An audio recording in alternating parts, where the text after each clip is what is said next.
Hello! Welcome po muli sa aking munting kusina. Kaya naman for today's video ay gagawa tayo ng ating merienda na ube bilo-bilo.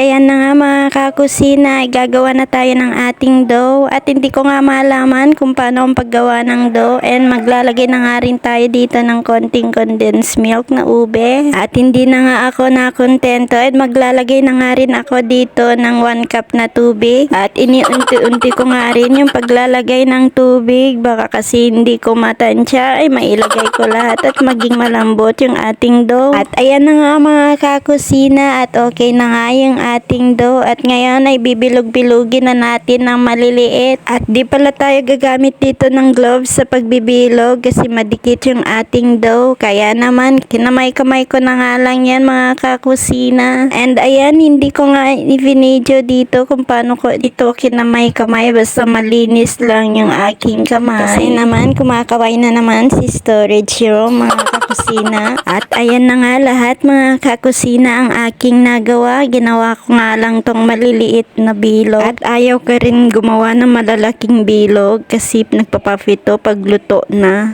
At sa isang kaserola ay maglalagay na nga tayo dito ng ating pangalawang piga ng niyog. So 4 na baso yan mga kakusina. At kung bago kayo sa aking channel at hindi pa kayo nakapag-subscribe, please i-click mo na yung subscribe button and hit mo na rin yung notification bell at yung bell all para lagi kang updated for more recipes. Thank you. So ayan na nga mga kakusina, pag gumulo na nga yung ating gata ay maglalagay na nga rin tayo ng binilog-bilog kanina. At kailangan din mga kakusina na may kasama ka dito maghalo-halo nitong mga gagawin nating bilo-bilo kasi kapag wala kang kasama ay madikit yung mga binilog-bilog. At pagkatapos po niyan ay maglalagay na rin tayo dito ng pangalawang piga or unang piga ng ating nyog. So 3 cups yan mga kakusina. At itong mga pinagagawa ko mga kakusina ay tansya-tansya ko lang din. So nasa inyo na yan kung gusto nyong gayahin. At ayan na mga kakusina at paghalo-haloin lang natin at hindi natin hayaang magkadikit-dikit yung mga binilog-bilog kanina. At dahil nga first time kong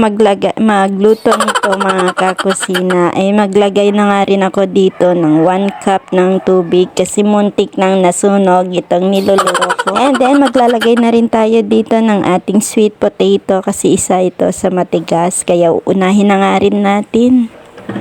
At syempre, tatakpan na nga muna natin para maluto yung ating kamote. And then, sisilip-silipin nga natin dito kung maluto na nga ating kamote. At sa tingin ko ay hindi pa nga ito luto, kaya naman tatakpan ulit natin. At itong kumulo na mga kakusina ay maglalagay na nga rin tayo dito ng ating brown sugar. At pambalanse natin ay maglalagay na rin tayo dito ng konting asin. At maglalagay na rin tayo mga kakusina ng ating condensed milk na ube flavor. At sa wakas mga kakusina at okay na nga rin itong sweet potato. Ngayon ay maglalagay na rin tayo dito ng ating saging na saba. At pagkatapos po niyan ay maglalagay na rin tayo ng ating sago na malalaki ang bili ko. 10 pesos ang isang baso sa aming palengke. At ngayon naman ay titikman na natin mga kakusina kung okay na nga yung ating bilo-bilo. At okay na nga yan mga kakusina. At pwede nang hanguin ang ating merienda for today's video. At yun lang mga kakusina. Maraming salamat sa panonood. Enjoy cooking and God bless everyone. Bye-bye!